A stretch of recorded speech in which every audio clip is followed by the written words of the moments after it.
bienvenue dans la troisième unité. Ça passe vite, hein, on peut rentrer dans la deuxième partie, des unités. Bon, c'est la plus simple, unité urinaire, donc profitez pour travailler au maximum, parce qu'après il y aura les deux grandes parties endocrines et nerveuses, donc voilà, profitez au maximum. En plus, vous allez toutes les rattraper. Waouh. Waouh.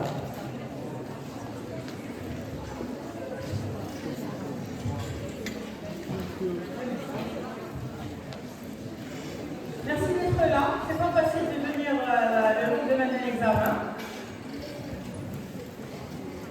On commence par l'appareil urinaire. Donc, on va faire surtout la structure du rein. D'accord, c'est le plus important. Bien sûr, on va parler un peu des voies urinaires extra-rénales, notamment la vessie, les uretères et les urètres. Mais on va s'attarder surtout sur le rein. Donc, en définition,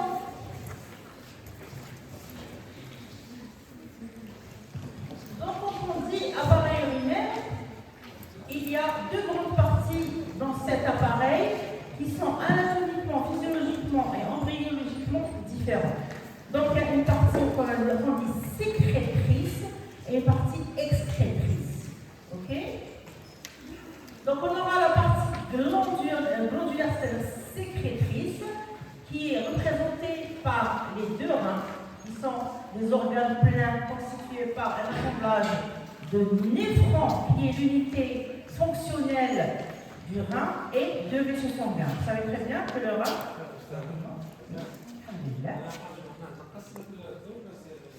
Alors, est-ce que vous voyez bien la... C'est bon? Maintenant, souche le dos. Voilà, ça.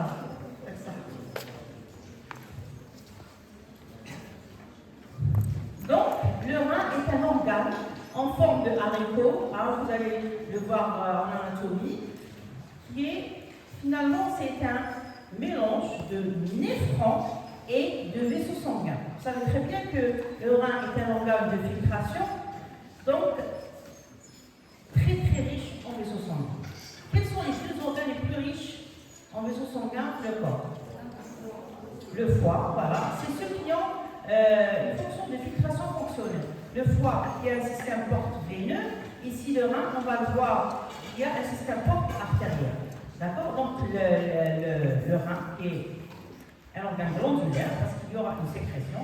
Et enfin, il y a la partie excrétrice, c'est-à-dire c'est les voies qui vont faire cheminer les urines jusqu'à la sortie. Donc, pour les fonctions physiologiques, bien sûr, vous allez les voir en détail en physiologie. Donc, une fonction d'épuration et bien sûr une fonction endocrine. Au niveau du rein, on va voir, ce ne sera pas cette séance, la séance prochaine, on va voir une partie particulière qu'on appelle l'appareil juxtaglomérulaire.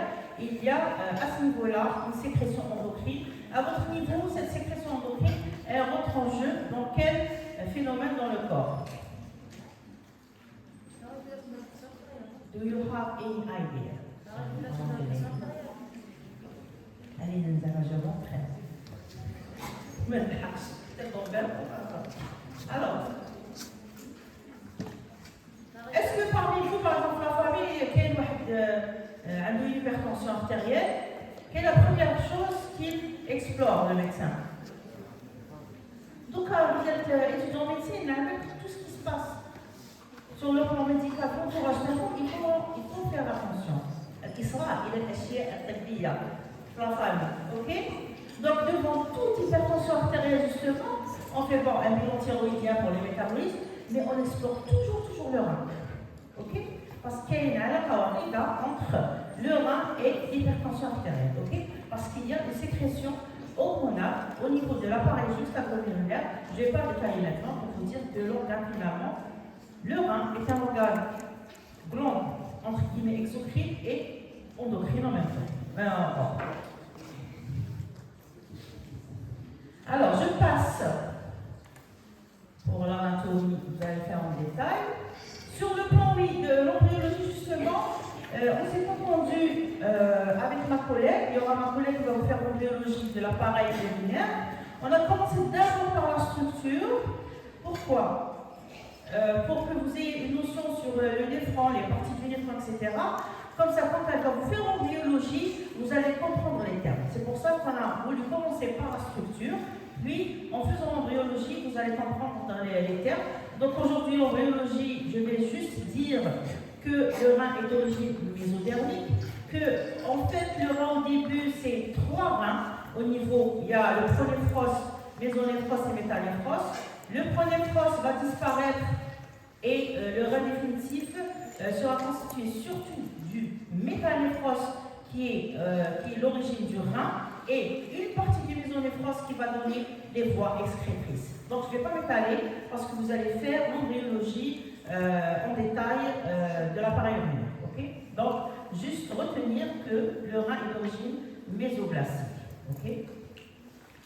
Voilà, donc on va passer, il y a 2 ou 3, il y a un cours complet sur l'embryologie, donc on ne va pas en parler aujourd'hui. On va passer directement à ce qu'on appelle organisation générale, c'est-à-dire qu'on va d'abord voir sur le plan général comment est structuré un rein, on va rentrer petit à petit dans les détails.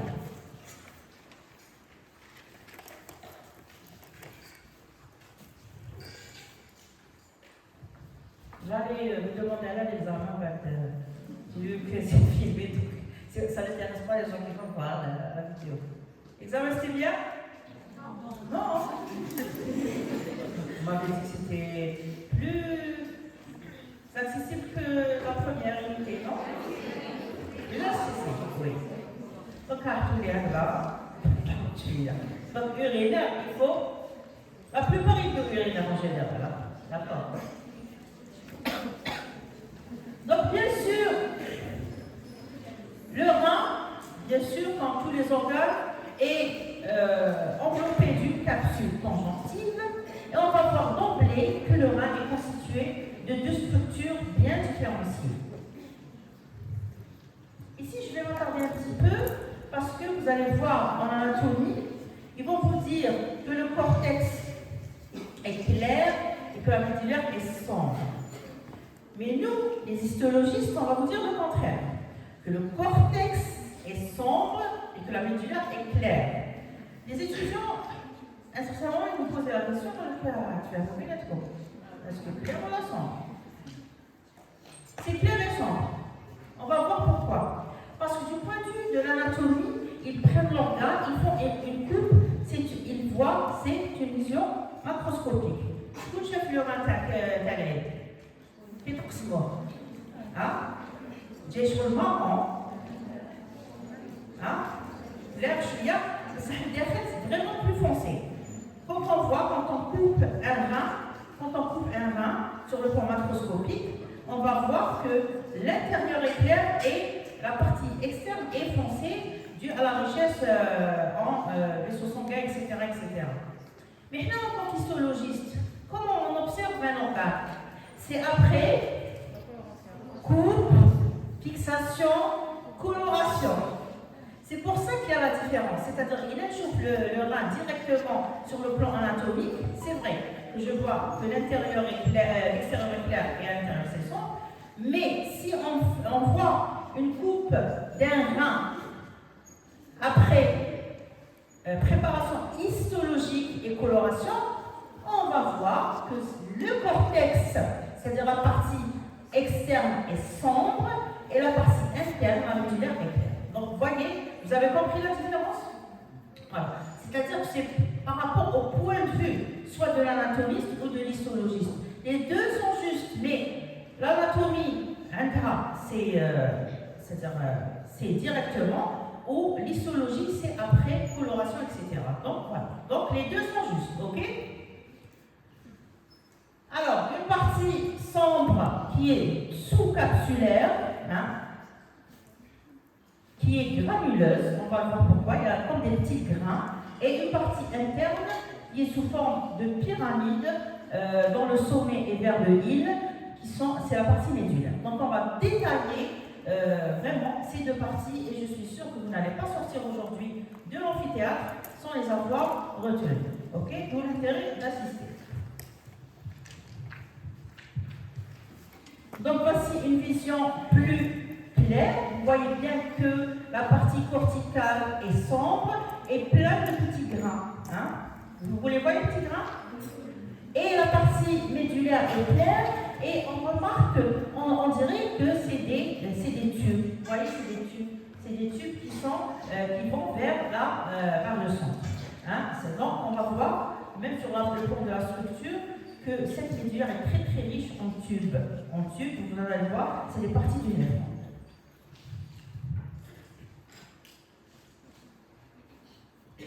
Ici aussi, donc on a subdivisé ce rein à votre gauche. Il y a la partie vert clair, tout bleu. Bon, alors là, je suis en train de le voir en vert, rappelez-vous? Vert. Donc, c'est la partie médulaire. C'est les fameuses pyramides de Malpighi. Hein? La grosse pyramide, elle est appelée pyramide de Malpighi, on va le voir. Et ce qui est sous forme de bombe, c'est appelé pyramide de Feynman. Et sur le plan de la corticale, vous avez très bien que la corticale, finalement, ce n'est pas que la partie qui est juste en dessous de la capsule, mais il y a une partie qui va être entre les pyramides de Malpighi et entre les pyramides de Feynman. On va voir chaque partie aura un terme bien défini. C'est la corticale. Ok? Donc voilà. Donc est-ce que vous avez compris la différence entre médulaire et corticale? D'accord? On va passer à la médulaire d'abord. Avant l'explication, je vous montre les schémas. Donc, la médulaire est constituée des grosses pyramides hein, qui sont à votre gauche. C'est les pyramides de Malpighi, okay, qui ont un sommet qui est orienté vers le île et les calices. On va voir les calices, etc. Vous allez faire bien en anatomie. Donc, un sommet orienté vers le île et la base. C'était une question de QCM de Tolkien Résidana. Donc, à l'orientation, etc. Donc, il y avait une question dessus. Et la base des pyramides de Malpighi est constituée en fait de pyramides de Feynman. Ok? Donc, les grosses pyramides, il y en a à peu près 7 à 8 jusqu'à 11 au niveau de chacun. C'est pas la même chose pour tout le monde.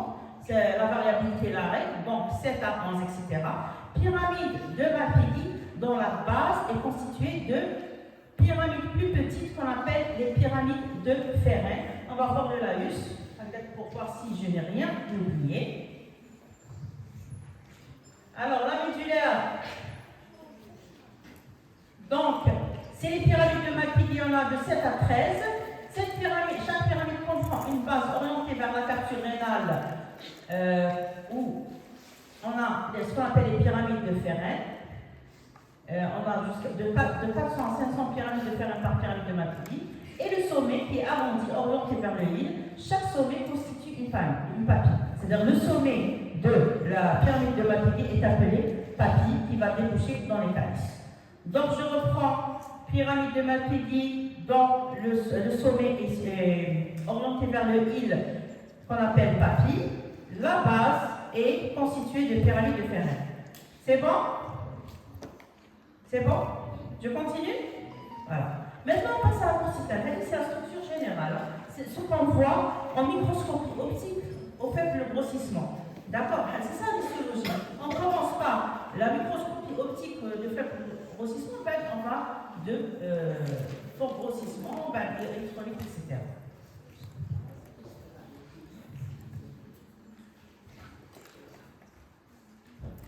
Alors que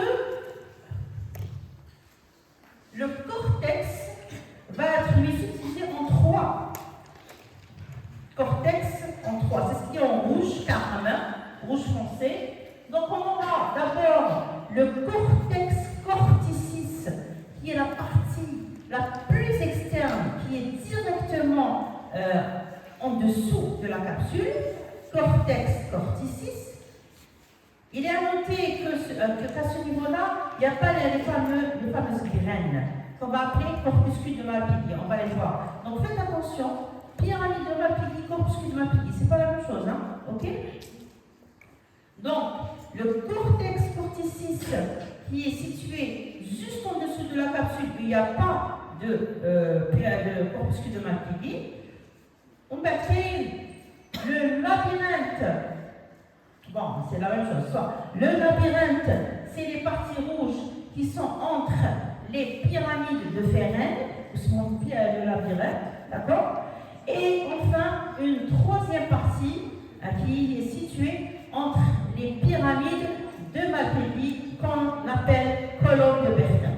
Donc, il faut vraiment les avoir en tête parce qu'après, quand on va rentrer dans les détails, quand je dis labyrinthe, pyramide de Ferren, en principe, elle est même comme dans la com.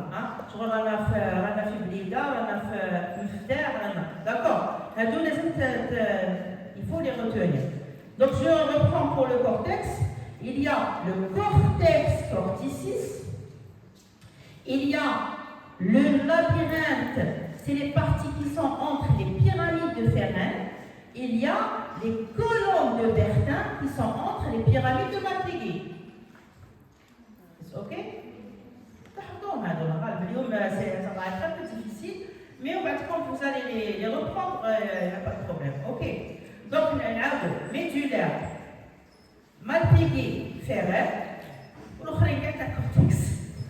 Donc voilà, médulaire Ferren, Malpighi, Ferren. On va le faire, cortex corticis, labyrinthe et colonne de Bertin. Ok?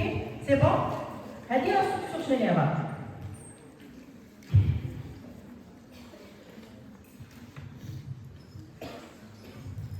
Vous savez, à chaque fois je dis, la structure est une structure complète. Elle est homogène. C'est juste l'être humain qui essaie de subdiviser les choses pour pouvoir les étudier. Ok? C'est virtuel. Le reste c'est un tout. Mais, le tout a fait le mental. Là, je vais juste. Après, je fais le mental. En fait, je mental. Je comprends pas ce mental. Quel mental je mental? Je comprends pas, je suis pas des lycée. Je connais ma page mentale, c'est grave ça. Et le mental, c'est quand j'ai un problème complexe, je le subdivise en petits problèmes. Comme chaque petit problème, je peux le résoudre. Quand je résous à chaque fois un petit problème, qui m'a dit donc même pour étudier le corps humain, mais le rare en fait c'est un tout, hein. D'accord? Donc là je ne vois pas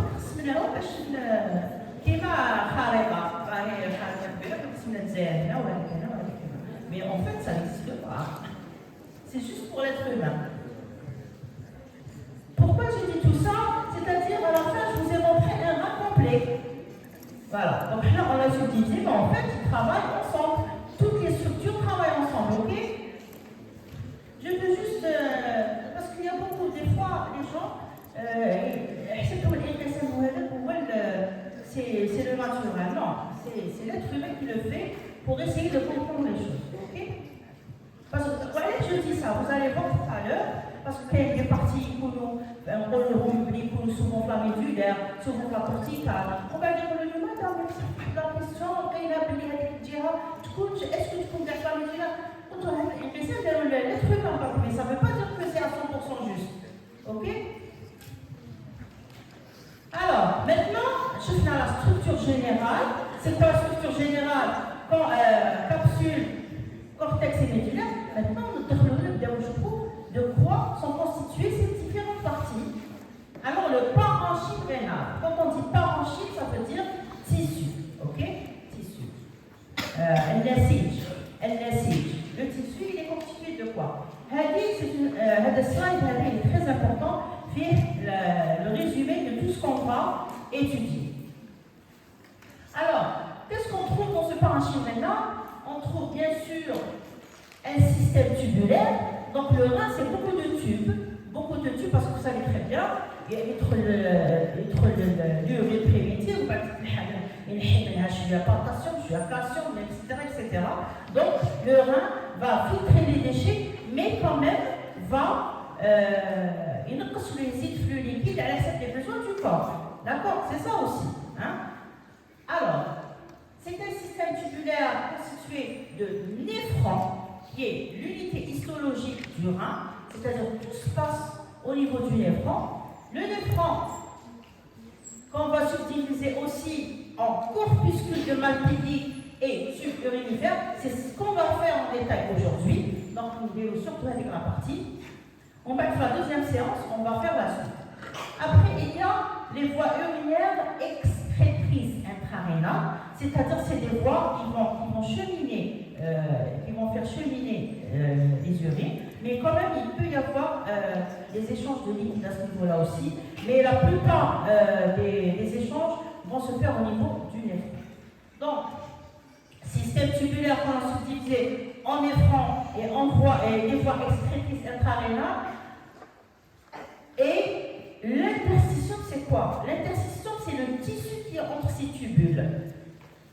Donc, il y a le tissu conjonctif, bien sûr, hein, tissu conjonctif, les vaisseaux sanguins et les fibres nerveuses. Vous voyez que finalement, les fibres nerveuses sont partout. À votre avis, quel est l'intérêt des fibres nerveuses au niveau du rein? La régulation. Donc, c'est vrai. Pourquoi? Est-ce que le rein le liquide, etc. D'accord? Donc c'est surtout pour réguler la quantité d'urine. Hein? Et qu'est-ce qu'on doit retenir dans le corps? Ok? Voilà. Donc ce slide est très très important. Donc là, le parenchyménal, ce qu'il y a à l'intérieur du rein, il y a un système tubulaire qui est subdivisé en néphron et en voie excrétrice intrarénale, parce que quand je dis voie excrétrice intrarénale, on va voir après qu'il y a des voies excrétrices extrarénales, qui sont les uretères, vessie et vessie qui est l'organe de stockage et l'urètre. Ok?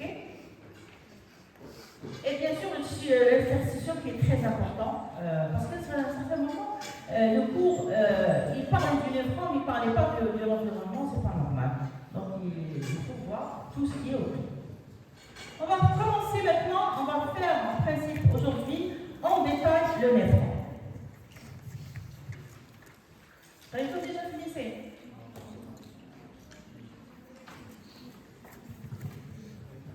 Ça va?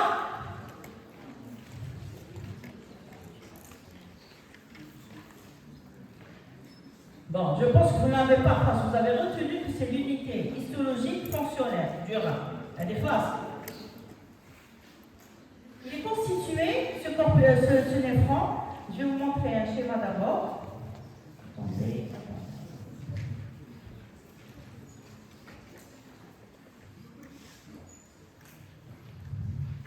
Le néphron, c'est tout ce qui est en vert. Hein? Après, vous allez voir, ce slide il va être très bien. C'est ce qu'on va faire en détail aujourd'hui. Donc, ce n'est pas le néphron, c'est tout ce qui est en vert. Donc, quand tu fais la partie 1, la forme de croissant, vous la voyez? La forme de croissant, à l'intérieur, il y a comme une pelote rouge. Comme tu vous verras. D'accord? La pelote rouge, c'est les vaisseaux sanguins. Donc, la forme de croissant, c'est la capsule de Bowman. Avec la capsule de le tube urinifère où je fais la capsule de Bowman, vous faites des tubes. Des tubes, on va les subdiviser en tube contourné proximal en 1, anse de lait en 2, tube contourné distal en 3. Donc le néphron, vous voyez, فيها une capsule, c'est la capsule de Bowman, où fait des tubes qu'on a subdivisés en 3 catégories, où chaque catégorie va être soit dans la corticale, soit dans la médulaire, où chaque catégorie a physiologiquement des spécificités que vous allez faire bien sûr en détail en physiologie. Alors, comment on a subdivisé histologiquement cette structure qui est le néphron? Il faut savoir que le rein est constitué de millions de néphrons. Avec la capsule le croissant, avec ce qui est à l'intérieur, ce qui est en rouge, le flocculus vasculaire, le corpuscule corpuscule de Malpighi. Et donc les graines que je vous montre le cortex, c'est ce croissant associé au vaisseau sanguin. Ok?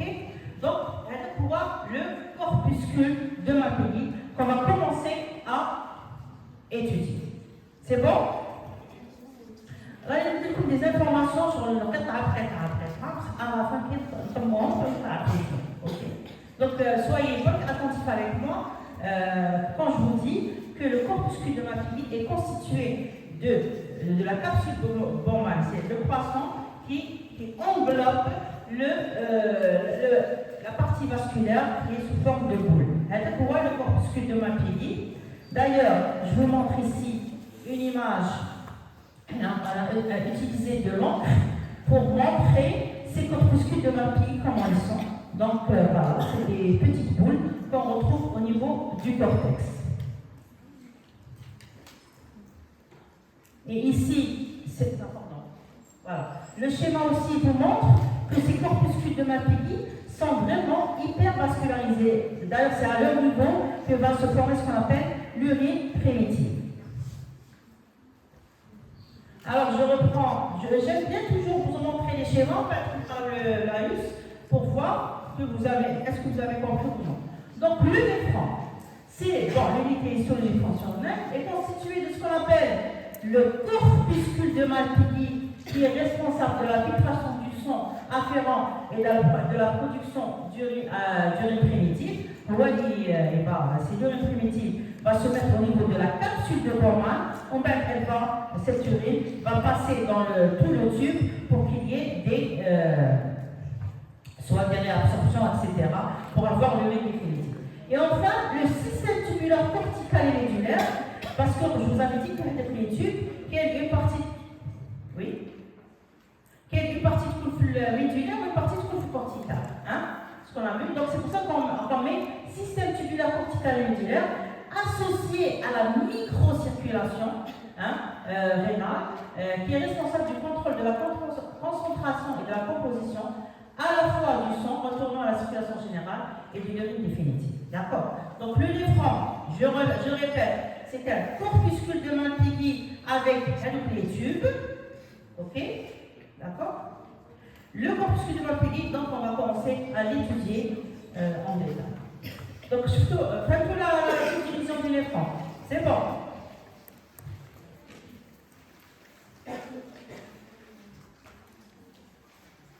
On va commencer par le corpuscule de Malpighi. Je vais vous montrer avant le laïus un schéma. C'est un schéma en 3 dimensions.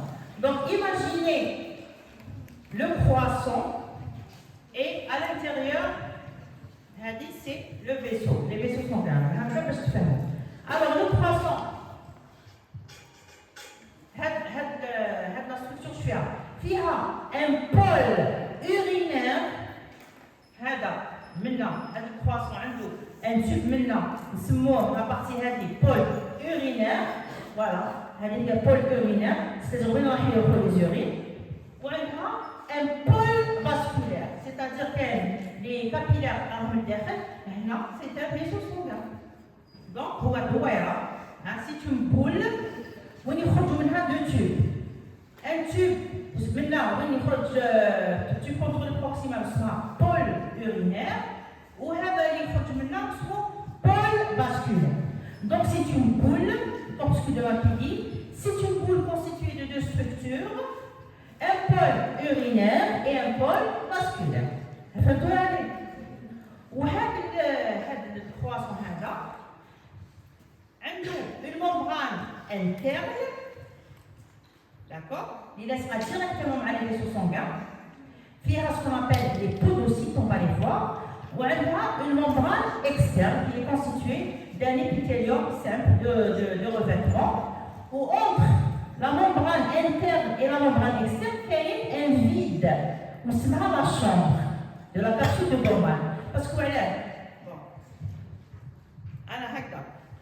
il y a des échanges entre les vaisseaux avec le croissant. وهذاك l'échange يجوز في la chambre urinaire باش يروح في الدم ومن بعد يروح في les urines. OK. Donc voilà. Donc petit à petit vous allez comprendre. Donc pôle, c'est عندها deux tuyaux يخرجوا منها pôle urinaire et pôle vasculaire. Ok. On va voir le laïus pour voir.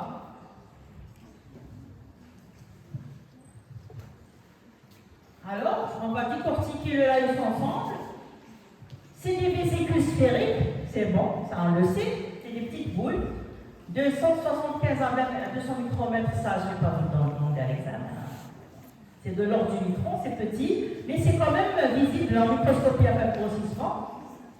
Retrouvé, voilà, dans les labyrinthes et les colombes de Bertin, c'est-à-dire au niveau de la corticale, sauf au niveau du cortex corticis. Ça peut faire objet d'une question. C'est le premier indice. Où trouve-t-on les corpuscules de Malpighi? Au niveau